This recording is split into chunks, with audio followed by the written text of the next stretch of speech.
So like I said in the last post, there are simpler ways of measuring that valve lift if you've got the right gear, but most people haven't got that gear sitting around at home. So just wanted to show you know, how you can measure your valve lift on strip down to see if you want to reuse your cam or not. Where we have our dial indicator positioned, and I'm just using, you can use anything really, but anything that will sit on top of that circlip, because behind that circlip, that's your hydraulic component. You can push it and push that up and down, and that can give you some incorrect readings.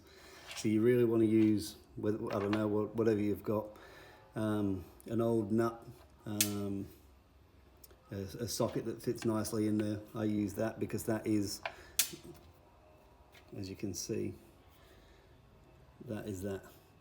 So I'm just using the inside of an old lifter, but if you haven't got one, anything that you can sit on top of that circlip so you can get that correct reading. Right. 96 FM. Traffic.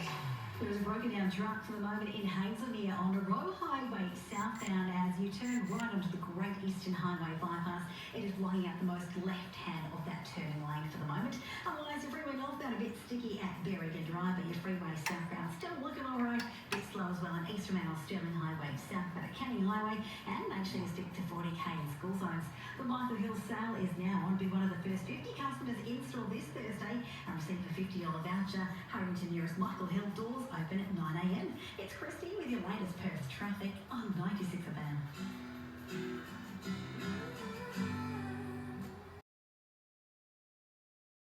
So that's 7.4, just to put that into real numbers and what that is. So 7.4 divided by 25.4 gives you your imperial measurement, and most things, especially with these American engines, in thousandths of an inch as opposed to millimeters. So 7.4 divided by 25.4 gives you 291 thou lobe lift, and that lobe lift part's important because that comes into our next calculation. So lobe lift times your rocker arm ratio, because your rocker arm will always have a different ratio, giving you a different value of actual valve lift. So lobe lift times rocker ratio equals your valve lift. So we take that 0.291. In this case, it was a standard small block Chev, so the rocker arm ratio for those is a 1.5. And if you're chasing your rocker arm ratio, it'll either be stamped on your rocker arm, or you can get it from, you know, you can generally look those up for the engine that you have. Unless it's an aftermarket part and someone's changed your 1.5s to a 1.65, and again, that will be stamped on your rocker.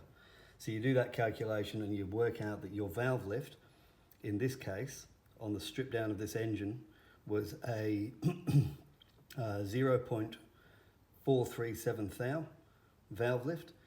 And the reason why we're taking that measurement now at the strip down of this engine is to determine whether this camshaft's going to be any good or not in the future.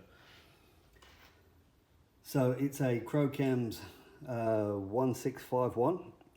The 1651 has an inlet valve lift of 4478 thou. Now we have 437, so that's 10 thou under size. So while it might not sound like much, it's 10 thou off spec. 10 thou is a quarter of a millimeter approximately. So it's definitely worth you know, looking into this cam further.